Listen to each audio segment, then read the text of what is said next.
الحمد لله الولي الأولى والنصير الأعلى الموجب على عباده البراءة من الكافر الأقصى والأدنى والمتوعد مواليهم بالنار وبئس المثوى، والصلاة والسلام على المبعوث بالسيف حتى من دماء المشركين الأرض تروى، وعلى الأصحاب والأتباع جمعنا الله بهم في جنة المأوى. أما بعد، السلام علیکم و رحمت الله و برکاته. برادرانم و خواهران موحدم، بإذن الله سبحانه و تعالی این حلقه 89 از آموزش توحید است. بله، یک چند حلقه هست که ما زیاده از 20 حلقه هست که در موضوع توحید الوهیت صحبت میکنیم و یکی از عملهایی که عبادت است و از اصل ایمان است و از رکن لا اله الا الله است و صحیح کننده ایمان و اسلام است و از توحید الوهیت است که ترکش کفر است و شرک است و ردة است. این عبادت بزرگ الولاء والبراء است. ما در 3 حلقه گذشته دلیل ها را از قرآن به شما در باب این که انجام دادن الولاء والبراء واجب است و ترکش کفر است و شرک است دلیل ها را از قرآن ذکر کردیم و حالا باشد یک حلقه دیگر دلیل ها را از قرآن ذکر میکنیم و بعد از این دلیل ها را از سنت و از اثر و از اقوال علما مختصراً به شما ذکر میکنیم و این مسئله را به پایان میرسانیم. الله سبحانه و تعالی در سوره مائده آیت 55 56 57 و 58 میگوید. سوره مائده: اعوذ بالله من الشیطان الرجیم. إنما وليكم الله ورسوله والذين آمنوا الذين يقيمون الصلاة ويؤتون الزكاة وهم راكعون. همانا که دوست شما الله است، رسول الله است و آنهایی هست که ایمان آورده اند و موحد هستند، آنهایی هستند که نماز را ادا می نمایند، نماز را می خوانند و زکات می دهند و آنها به الله رکوع می کنند، راکعون هستند. پس الله سبحانه و تعالی در آیت 55 سوره مائده آشکار بیان کرده ایستاده است که معنای الولا چیست و این چنین واضح بیان کرده ایستاده است که همین بارک الله فیکم الولا را بکی انجام داده می شود. الله سبحانه و تعالی می گوید دوست شما، ولی شما این الله است. یعنی الولا را، موالات را به کی انجام میدید؟ به الله. الله را هم قلباً و هم عملاً دوست می‌دارید، هم با قول، هم با زبان، هم با اعتقاد، هم با عمل. دوستداری الله را شما نشان میدید. اصلی دوستداری و محبت این عمل قلب است. بارک الله فیکم. اما با جسم شما عمل میکنید، اطاعت الله میکنید، با سخنهای حق را میگویید، الله را ذکر میکنید و دوستداری خود را همچنین نشان میدید. یعنی اطاعت الله را میکنید و الله را دوست میدارید و این چنین موالات را به رسول الله انجام میدید. محمد صلی الله علیه و سلم را تصدیق میکنید، اطاعت میکنید، متابعت میکنید. موالات رسول اکرم صلی الله علیه و سلم با متابعت رسول اکرم صلی الله علیه و سلم است. موالات کردن رسول اکرم صلی الله علیه و سلم با اطاعت رسول اکرم صلی الله علیه و سلم و نصرت دادن سنت و نصرت دادن شریعت و نصرت دادن لا اله الا الله است. هر کسی بگوید که من الله را دوست می‌دارم، من رسول الله را دوست می‌دارم، اما سبحان الله گفته های رسول الله را قبول نکند، گفته های الله را قبول نکند، اطاعت به الله و رسول نکند، توحید را انکار بکند، البته که این هیچ موالات به الله و رسول نکرده است، هیچ دوستی به الله و رسول نکرده است، بلکه این والعیاذ بالله در حالت براءت کردن از الله و رسول و از شریعت دین است. هر کسی که این کار توحید میکند، این کار سخنها و سنتهای رسول الله میکند، این کار امر الله و رسول میکند، این براءت را از الله و رسول و شریعتش اعلان کرده است. پس بارک الله فیکم، موالات الله و رسولش انمین اطاعت الله و رسولش، تطبیق کردنی حکم الله و رسولش، حرام گفتنی آن چیزهایی که الله و رسول حرام گفته، حلال گفتنی آن چیزهایی که الله و رسول حلال گفته، و موحد بودن و براءت جستن از شیطان و از لشکران است، از مشرکین و از کفار، از شرک و مشرکین براءت را اعلان کردن. انمین موالات الله و رسول است. و بعد از اینکه الله و رسول را موالات کردید، الله میگه والذین آمنوا. کافی نیست الله و رسول را فقط موالات کردن و دوست داشتن کافی نیست، بلکه باید موحدین را، آنهایی که ایمان صحیح آورده اند، موالات بکنید. کلمه ایمان آوردن وقتی که در قرآن می آید، شما باید بدونید که ایمان صحیح را در اینجا الله بیان کرده است. امروز هستن انسانی که میگن که ما ایمان آوردیم، اما با از یک طرف دیگر شرک را انجام میدن، طاغوت پرستی را انجام میدن. اینها را در نظر نداریم. والذین آمنوا ای وحدوا، شما موالات بکنید به آنهایی که موحد هستند، ایمان صحیح دارند، اونها را دوست خود بگیرید، در حق اونها دعا بکنید، در حق اونها نصرت بکنید، نصرتشون بدید، مظاهره بکنید، یعنی کمک بکنید، عون بکنید. و مؤمنین و موحدین را خوار و ذلیل نکنید، اونها را شرم ندارانید، اونها را اذیت ندهید، اونها را احترام بکنید، اونها را تحقیر نکنید. موالات همین است.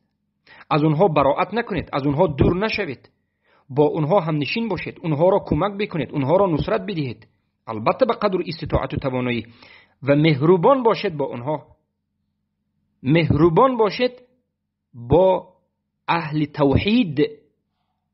انمین است موالات. مؤمنین کسانی هستند که به مؤمنهای دیگر، به مسلمانهای دیگر مهربان هستند، کمکشان میکنند، تحقیر نمی کنند، مسلمان دیگر را تحقیر، اذیت نمی رسانند، طعنه و مسخره و استهزاء و غیبت نمی کنند، بلکه همیشه از حق یک برادر موحد خود دفاع میکنند. نه منافق را. سخن درباره موحد می رود. البته منافق را کسی که میدونید که منافق است، او را حتی حدیث سه اومده است که سید گفتن، اون را انسان خوب گفتن جایز نیست. گپ درباره یک برادر مؤمن و موحد و یک خواهر مؤمنه و موحده می رود. و بعد از این موالات بکنید. یعنی مؤمن و موحد کیست؟ کسی که نماز میخواند و زکات میدهد، اعتقاد صحیح دارد و بعد از این عملش هم عملی صحیح است، نماز میخواند و زکات میدهد. کسی که نماز نمیخواند یا زکات نمیدهد، این کافر است، مشرک است. به این موالات کرده نمیشود، به این موالات کرده نمیشود. این یکی از آیات هایی است که دلالت میکند به کافر بودن تارک الصلات و کافر بودن تارک الزکات. برای آنکه الله آشکار بیان کرده است که ولی شما، دوست شما الله، رسول، ایمان آورده ها که نماز میخوانند و زکات میدهند. اگر نماز نخوانند، زکات ندهند، اینها برادر شما نیستند، خیلی که در سوره توبه آمده است. اینها برادر شما نیستند، به اینها موالات کرده نمیشود، برای اینکه اینها مؤمن نیستند. انما المؤمنون اخوه، مؤمن ها برادر هم دیگر هستند. مؤمن ها کی هستند؟ موحدان و کسانی که نماز میخوانند و زکات میدهند. در آیه دیگر الله سبحانه و تعالی در دوامش میگه که و من یتولی الله و رسوله والذین آمنوا فإن حزب الله هم الغالبون. و هر کسی که الله را موالات میکند، رسول الله را موالات میکند و انسانهایی که ایمان آوردند از اهل توحید را موالات میکند، یعنی الولا را نسبت الله و رسول و مؤمنین انجام میدهد، پس بدانید که حزب الله غالبون هستند. حزب الله کی ها هستند؟ حزب الله گفته الله در اینجا کی را در نظر دارد؟ موحدها. حزب الله کسایی که موحد هستند و موالات کرده اند الله را، رسول الله را و مؤمنان را. یعنی یتولای که انجام داده اند، دوستی که انجام داده اند، محبت و نصرتی که هست به الله و رسول و مؤمنون و موحدین. انا منها حزبی در حزب الله هستند و انا منها غالبه ها هستند. اینها در این دنیا و آخرت غالب هستند. در این دنیا عزیز هستند، غالب هستند و در آخرت هم عزیز هستند و غالب هستند و از شامل شدگان به رضایت و رحمت الله شده و از اهل جنت هستند. حزب الله گفته اینها را گفته میشد. حزب الله گفته این حزب الله که امروز در لبنان وجود دارد، حزب الشیطان، حسن نصرالله مشرک مرتد که اینجا هست یا مشرک کافر که هست، اینها حزب الله نیستند، اونها حزب الشیطان هستند. حزب الله مؤمن موحدی که موالات دارد، الولا دارد و البرا دارد. باید بدانید که الولا خودش کافی نیست، باید البرا باشد، هر دوش باید باشد. موالات با الله و رسول و مؤمنین و موحدین و براءت از شرک و مشرکین میکنید. در این حالت توحید الوهیت شما صحیح میشد. در دوام آیات الله میگه یا ایها الذین آمنوا لا تتخذوا الذين اتخذوا دينكم هزوا ولعبا من الذين اوتوا الكتاب من قبلكم والكفار اولیاء. در اینجا براءت رو به شما تعلیم میده. در دو آیت اول الله به شما الولا را تعلیم داد، ولی شما کی بودنش را تعلیم داد، به شما فهمونید که شما با کی دوستی بکنید و با کی را دوستی خود قرار بدید و جزایش را هم بیان کرد که غالب میشوید. وقتی که موالات را تطبیق کردید غالب میشوید. و در دوام آیت به شما بیان میکند، آیت 57 سوره مائده، که براءت را اعلام بکنید. از کی؟ الله میگه ای آنهایی که ایمان آوردید، ای اهل توحید، شما دوست خود قرار ندهید، اولیای خود قرار ندهید، موالات نکنید به کسانی که دین شما را مسخره و استهزا گرفتند، به شوخی میبرند، به دین شما بازی میکنند.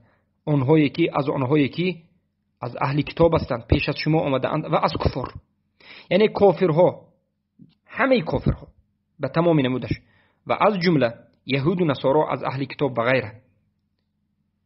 اینهایی که کافر هستند به دین شما بازی میکنند، دین شما را به مسخره و شوخی میکشند. به این چنین انسانها موالات نکنید، دوستی نکنید. اگر کردید بدونید که کافر میشید، مرتد میشید. الله در دوامش میگه واتقوا الله، از الله بترسید، یعنی از الله بترسید. شما کافرها را، مشرکها را موالات نکنید، موالات نکنید، از الله بترسید. یعنی وقتی که انسان براءت را انجام میدهد نسبت کفار و مشرکین، انمین تقوا است، انمین دلالت ترسیدن الله را نشان میدهد.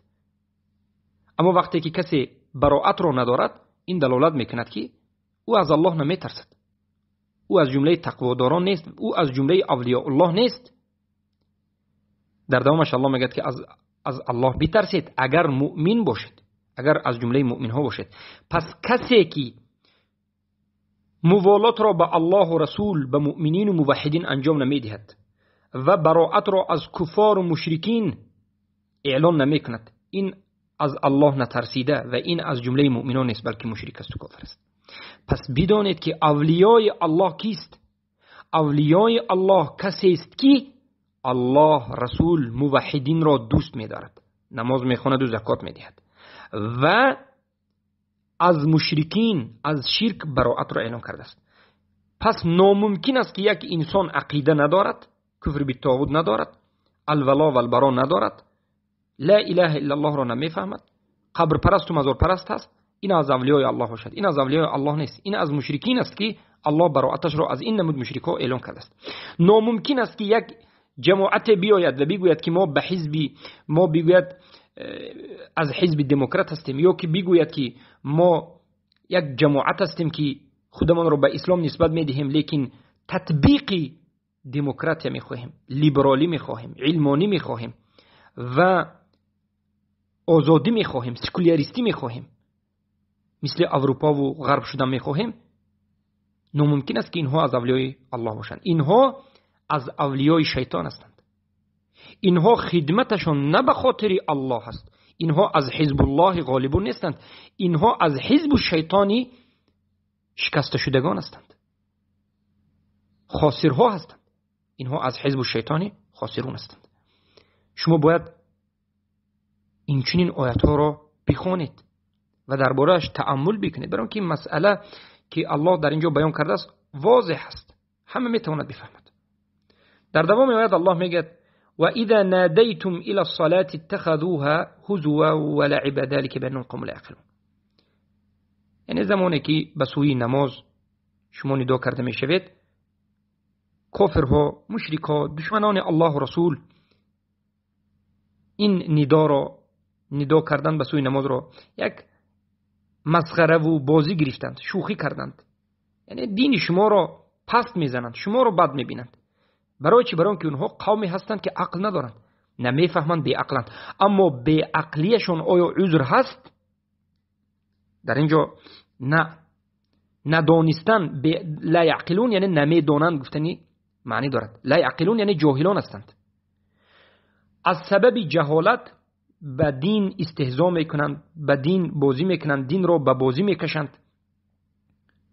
اما این ندانستنشون عذر نیست، جهل عذر نیست.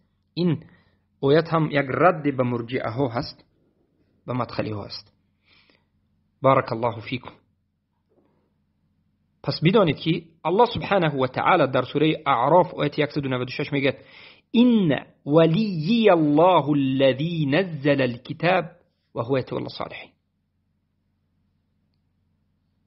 الله یتولی الصالحین،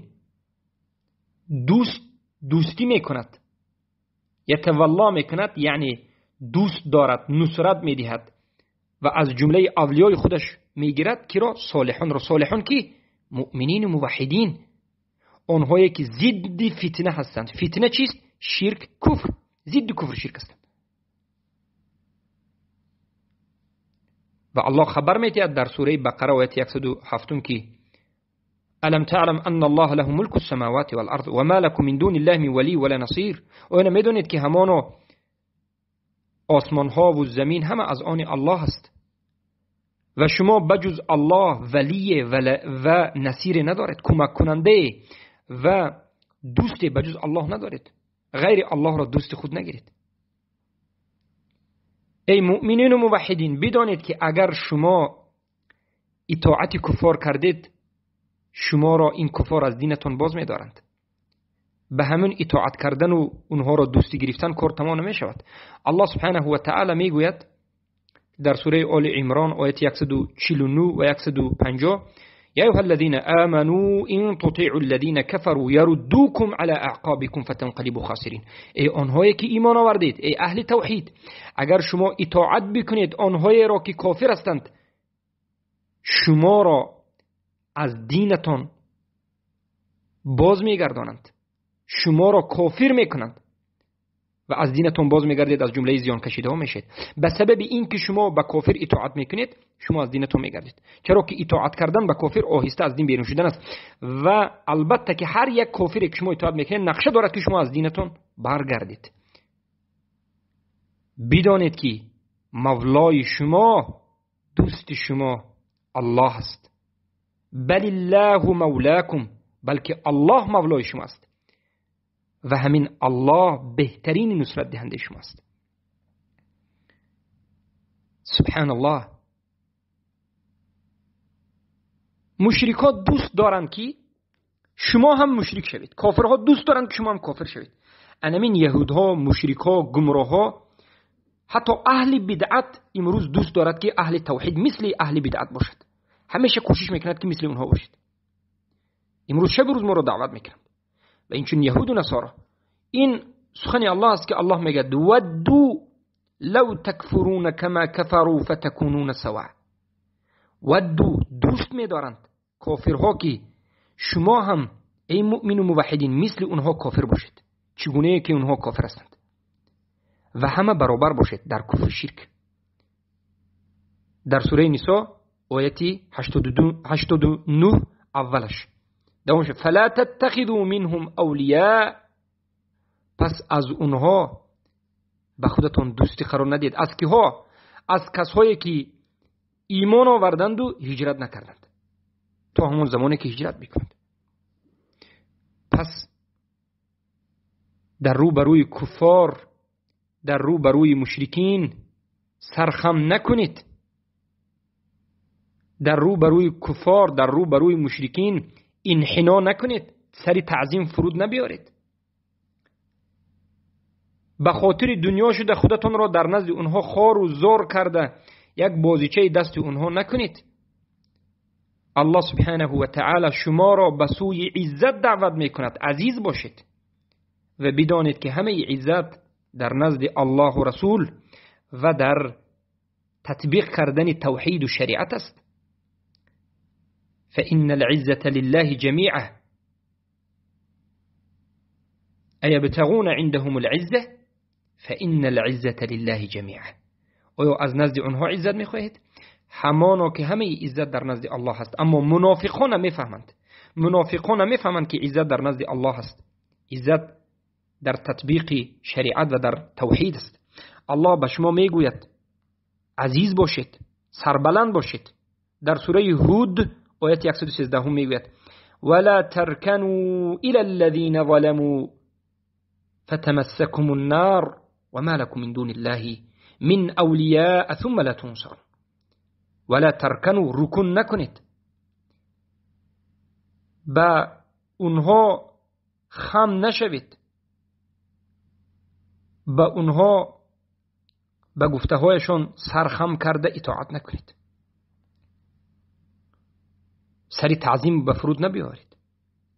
با آنهایی که ظالم هستند، مشرک هستند، کافر هستند. اگر همین کار را انجام دادید، در نزد اونها خودتون را خور کردید، به اونها سرخم کردید، خودتون را خور در نزد اونها کردید، ذلیل شدید، خاکساری به اونها کردید، بدونید که آتش جهنم به شما میرسد. فتمسكم النار.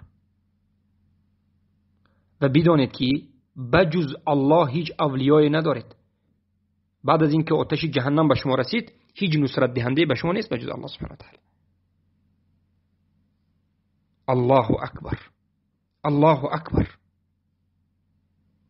پس بجز الله به خودتون یک اولیا، یک چیزی دوست داشته دیگر را قبول نکنید. از همه دوست داشته ترین چیز الله و رسولش و مؤمنها باشد. همون چیزهایی را دوست دارید که الله دوست داشته است.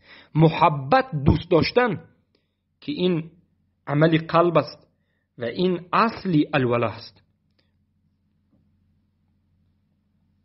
این عبادت بزرگ است. الله میگوید و من الناس من يتخذ من دون الله اندادا يحبونهم كحب الله والذين آمنوا اشد حبا لله. سوره بقره 165. از مردم کسانی هستند که بجز الله چیزهای دیگر را، انداد را دوست داشته اند، چگونه که الله را دوست می‌دارند. انداد چیست؟ همون چیزهایی که شما را از دین الله دور می‌سازد. در اینجا به معنای عموم بیان میکنند علما. هر چیزی که بجز الله شما دوست می‌دارید، از زن و فرزند، پدر و مادر، از دنیا، از مال و اموال، از اولیا، از قبر و از غیره، که شما بجز الله اونها را دوست می‌دارید و دوستداری اونها به درجه الله، برابر الله شده است در نزد شما. و بدانید که این کارتون جایز نیست و شرک است. و آنهایی که ایمان آوردند دوستداریشان نسبت الله سخت است. الله را از همه چیز زیاد دوست می‌دارند. سبحان الله. پس بدانید زمانی که ظالم ها عذاب را میبینند و میبینند که همه قوت از آن الله است و الله به نهایت شدید عذاب دهنده است. اذ تبرأ الذين اتبعوا، در دوام آیات الله میگه من الذين اتبعوا ورأوا العذاب وتقطعت بهم الاسباب. زمانی که براءت خود را اعلان میکنند آنهایی که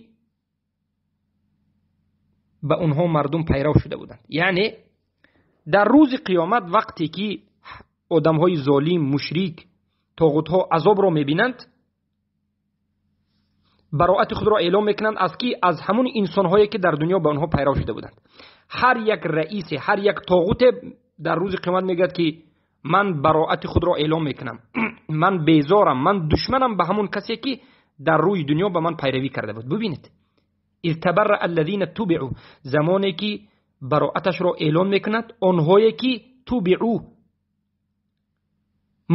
متابعت شده اند، یعنی در این دنیا همه اونها را طاغوت خود گرفته پیروی کرده است. این رئیس هایی که امروز شما پیرویش میکنید، این ملاهایی که شما در امروز میروید و در حقش تعصب میکنید، به او سجده میکنید، سخن اونها را از قرآن و سنت بلند میدانید، این طاغوت هایی که شما لشکرش شده اید، به یک امر او موحدین را حبس میکنید و میکشید و مخالف قرآن و سنت میبرید، در روز قیامت از شما براءت را اعلام میکنه، میگه که من بیزارم از شما. من الذين اتبعوا، از پیروانش میگه که ما بیزارم از شما، به من چرا پیرو شدید؟ پیرو نشوید بود. برای چی؟ برای که عذاب الله را دیدند.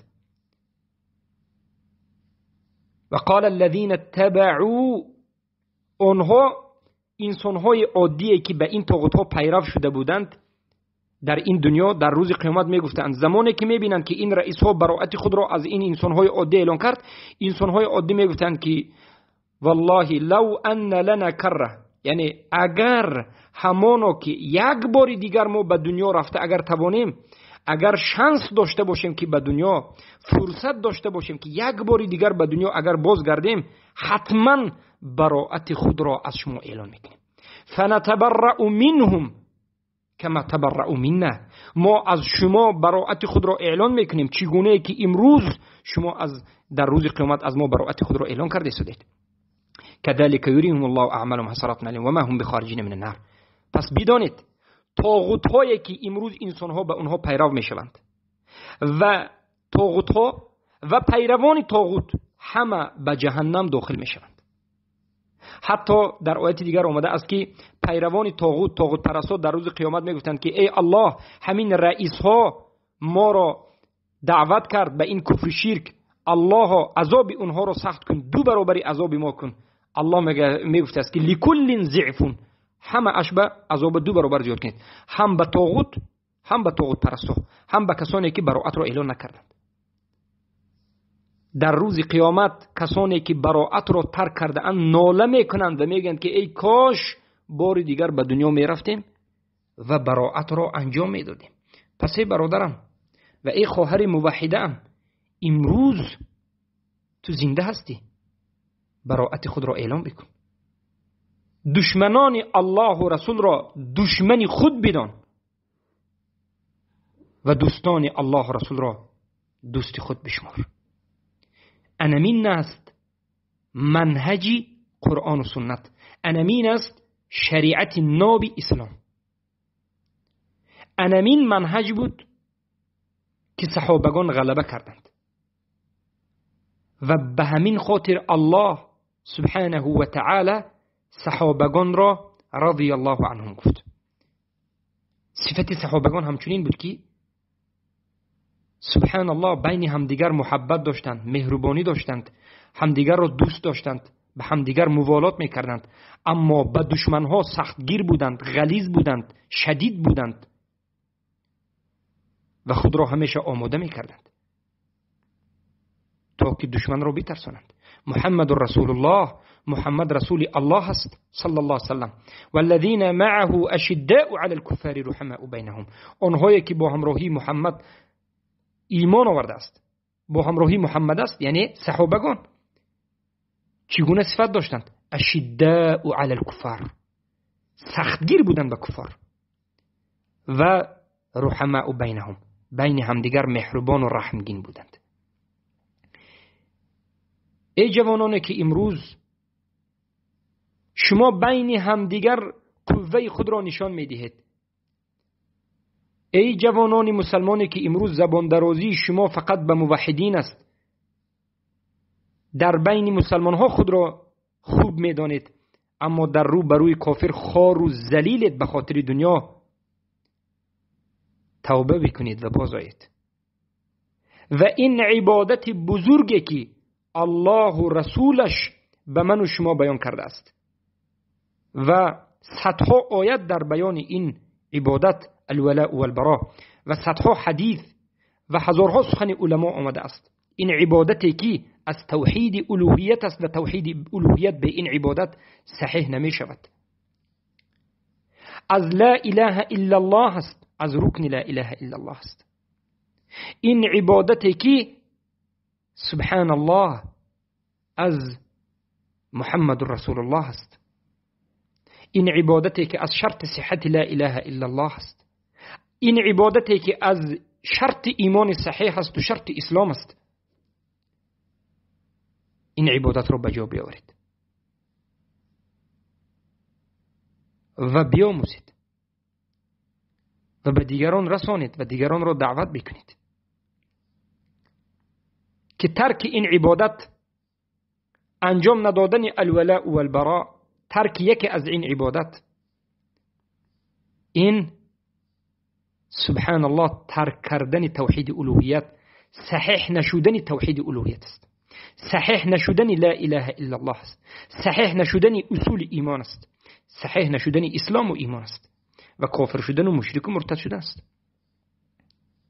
البته الولاء و البراء اصل دارد و واجبات دارد و کمالات دارد که ما در حلقه های اول، در حلقه 20 والله علم 21 همین توحید، آموزش توحید بیان کرده ایم که موالاتی که اصل است، براءتی که اصل است، وقتی که انسان ترک میکند کافر میشود، اما واجباتش و کاملاتش رو وقتی که ترک میکند البته که کافر نمیشود.